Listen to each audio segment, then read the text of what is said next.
아멘. 자, 우리 계속해서 우리 삼위일체에 대한 내용들 이제 적용이죠. 이번 주하고 다음 주까지 해서 마무리할 예정인데요. 그래서 이 삼위일체에 대한 내용들, 우리가 그동안 배운 것을 우리 삶에서 어떻게 적용시킬 수 있는지 그런 내용들 한번 살펴보도록 하겠습니다. 계속해서. 자, 그래서 제가 지난번에 나눠드린 걸 이어서 합니다. 여기 가지고 계신 분들은 요 표가 있는 걸 보시면 되고요. 새로 받으신 분들은 한 장짜리 보시면 되겠습니다. 자, 그럼 우리가 하나님의 삼위 하나님 안에서, 삼위일체 하나님 안에서 배울 수 있는 가장 중요한 것이 어떤 것이냐면요. 이 하나됨과 통일성이다. 하나됨과 다양성을 배울 수 있다는 내용이 되겠죠. 자, 누누이 말씀드리지만 삼위 하나님께서는 각각의 다른 위, 펄슨이라고 합니다. 위라는 게 굉장히 어려운 개념인데, 어쨌든 우리가 이해하시기 쉽게 삼위니까 위라고 그냥 이해하시면 일단 기본적인 내용은 쉽게 아실 수가 있습니다. 그래서 서로 다른 위, 서로 다른 각각의 위로서 존재하시죠. 그러니까 아버지와 아들은 절대로 같은 분이 아닙니다. 완전 구별되는 분이시라는 거죠. 자, 근데 분이 구별되니까 하나님은 셋이 아니라 하나님은 어떻습니까? 하나다. 한 분 하나님. 이게 누누이 말씀드리면 이 신비죠. 우리의 이성과 이해로는 완전히 이해할 수 없는 부분인데 우리는 창조물이고 하나님은 창조 주시고 또 창조자 하나님께서 이런 삼위일체 방법으로 존재하시는 것이기 때문에 이거는 우리의 이해할 수 있는 영역을 뛰어넘지만 그럼에도 불구하고 하나님께서 이런 내용을 가르쳐 주시는 것은 성경을 통해 가르쳐 주시는 것은 기본적인 내용을 우리가 알 수 있다. 기본적인 내용을 우리가 믿을 수 있다. 또 기본적인 내용의 삶을 적용하면 우리가 하나님께 더 가까이 나갈 수 있다라는 것을 전제하시고 우리에게 성경을 통해서 가르쳐 주시기 때문에 어쨌든 우리가 성경에서 또 우리가 믿음으로 받아들일 수 있는 범위 내에서 이 삼위일체된 내용을 우리가 잘 이해하고 우리가 마음으로 믿는다면요 굉장히 많은 큰 변화가 있을 수가 있습니다. 자, 그래서 서로 다른 분임에도 불구하고 세 분이 하나이시다. 또한 이 삼위 하나님은요 아버지와 아들과 성령님이 각각 서로 다른 역할을 하신다는 거죠. 네. 하나님께서 영원전부터 안식하고 계시다가 이 세상을 만드시기로 작정을 하시고 세상을 창조하는 일을 하셨는데 아버지 혼자서 독단적으로 모든 걸 하시지 않았습니다. 성경을 보면요, 아버지께서 계획하시는 분으로서 또 분으로서 이렇게 묘사가 됩니다. 또 아들은요, 아버지가 계획하고 생각하고 아버지께서 목적하신 바에 따라서 실질적으로 그것을 만드시는 분이죠. 골로새서가 또 요한복음 1장이 그걸 분명히 보여주고 있고요. 그 다음에 성경님은 아들이 만들어놓은 모든 것들에 생명을 거할 수 있게 그 다음에 이걸 조성자다라고 그런 성경에서 표현을 쓰는데요. 그런 각각의 역할을 다르게 나누어서 맡으심으로써 하나로서 일하신다는 것이죠. 예. 그래서 하나님이 일을 하실 때는요. 각각의 다른 역할을 하시면서 각각의 다른 일들을 조화를 이루시면서 합니다. 절대 마찰이 없으시다는 거죠.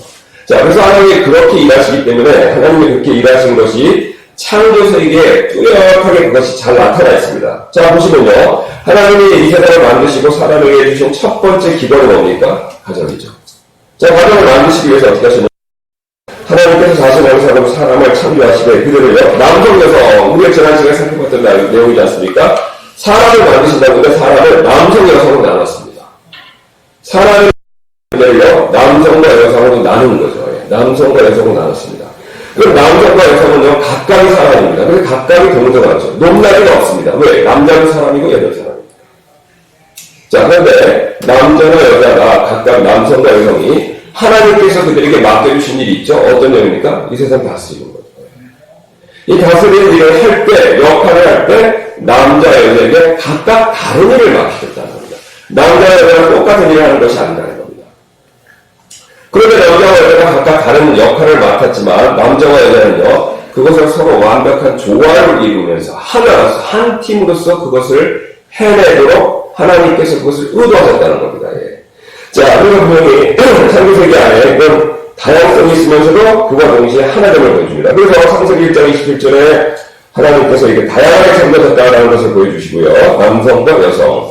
그 다음에 그들이 2장 24절에서 한 육체가 되었다라고 해서 또다시 하나됨을 강조하십니다.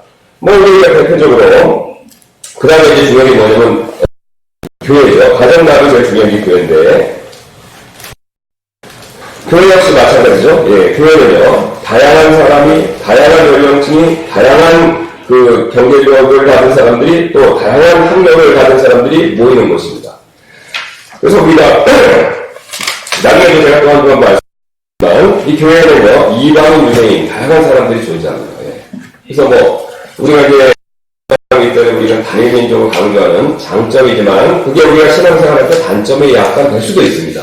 요즘같이 이제 외국의 이민자들, 외국에서 온 사람들이 많이 이렇게 한국에 와서 사는 이런 세상에서는요, 이런 때에서는요, 우리가 한국 사람이라는 민족에 대한 강한 신념이 다른 외국인에 대해서 배타적인 생각, 편견 이런 걸 가질 수 있는데 절대로 성공되지 않습니다. 절대로 성공되지 않다는 거죠. 제가 짧게 미국에 있어봤을 때 미국에 살면서 제일 힘들었던 것 중에 하나가 인종차별입니다. 특히 저는 이제 남부, 바이블 벨트라고 하는데 남부 쪽에 있었는데요. 거기 굉장히 인종차별이 심합니다. 거기 교회를 갔는데 그걸 느낄 수가 있습니다. 어떤 분은 제가 거기서 한 교회에 3년 동안 있었는데, 갈 때까지 가서 제가 이제 3년 동안 이제 인턴, 그러니까 지금 우리는 동신회교에 우리 신앙에 전도사가 없지 않습니까? 전도사 같이 이제 이렇게 신학생이니까 그 교회를 섬겼는데, 제가 처음 간 날부터 마지막 간 날까지 인사를 안 합니다. 이렇게 인사를 하려고. 피해요. 그 굉장히 마음에 큰 상처가 됐죠. 왜냐면 우리 성경적으로 잘 믿는 교회인데, 왜 그러지? 처음에 제가 뭘 잘못했나 싶었는데 그게 아니더라고요. 나중에 보니까 편견이 있습니다. 그래서 제가 나중에 이제 우토한 목사한테 여쭤봤어요. 이제 이런 인종 편견에 대해서 그랬더니 안타깝게도 미국에 있는 독립신명교회라고 하더라도 백인은 흑인이고요. 백인과 흑인 다른 유색인종이 함께하는 교회가 수가 적다고 합니다. 네. 그러니까 미국은 이제 인종차별이 큰 문제 중에 하나입니다. 근데 그런 교회는요, 온전한 교회라고 얘기하기 어렵죠. 왜 그렇습니까? 성경의 사도행전 보시면요, 초대교회는요, 이방인 유대인들이 같이 있습니다. 그러니까 하나님께서 복음을 유대인들이 민족적으로 거절하긴 했지만, 복음을 첫 번째 누구에게 전해주셨습니까? 예수 그리스도의 복음을요. 유대인들에게 먼저 주셨죠. 근데 유대인들에게 주셨지만, 유대인들이 민족적으로 거부했죠. 개별적으로 받아들였습니다. 메시아로서 그걸 받아들여야 되는데 민족적으로는 거부했죠. 그러나 이제 유대인들이 개인적으로 사도들과 제자들 개인적으로 받아들였죠. 그래서 지금도 유대인들은 민족적으로 거부하고 있지 않습니까? 그러나 지금도 이제 유대인들이 메시아닉 주라고 해서 소수들은 믿어요 지금요. 그래서 지금도 이스라엘에 가서 선교하시는 분들, 미국 선교사님, 심지어 한국 선교사님들 이렇게 복음을 전하면 소수지만 그 사람들이 믿습니다. 자기들이 유대인이면서 예수님을 믿어요. 그전에는 배타시했지만 그걸 회개하고 믿습니다. 자, 그래서 처음에 복음이 유대인이 갔기 때문에 유대인 중심의 교회가 되고, 그 다음 이방인이 더해졌습니다. 물론 나중에 이제 주류가 바뀌긴 하죠. 이방인이 더 많아지고, 유대인들은 작아지고, 이런 추세가 됐지만, 어쨌든 초대교회는요, 유대인, 이방인들이 같이 신앙을 했습니다. 근데 이방인도 민족 종류 굉장히 많죠. 로마인, 그리스인, 소아시아에 사는 각각의 민족들 굉장히 많습니다. 그 사람들이 같이 다 신앙생활을 했다는 겁니다. 같이 다 신앙생활을 했기 때문에 인종차별이 있을 수 있었지만, 성경은, 사도들은, 특히 바울은요, 그걸 굉장히 반대합니다. 이방인과 유대인이 하나라고 강조하죠. 자, 그래서 교회는요, 민족적으로 다양한 사람이 있지만, 한 몸입니다. 한 몸. 자, 우리가 궁극적으로 천국, 하늘에 가면요, 한국 사람만 있을까요? 미국 사람만 있을까요? 그것까지 유대인 아니죠? 전 세계 온갖 민족이 다 있을 겁니다. 계시록에 여러 언어와 민족들로부터 나온 사람들 큰 무리가 있다는 표현이 나오는데, 굉장히 많은 다양한 사람들이 있다는 것입니다.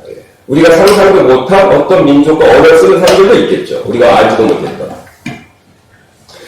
그래서 우리가 천국이나 특히 교회는요, 우리가 다양한 한 몸을 이루는 수 있다는 것이죠. 다양성이 있지만 하나라는 특징이 있습니다. 연령층도 다양하죠. 어린 자녀부터 연령자까지 다양한 연령층을 구성하는 사람입니다.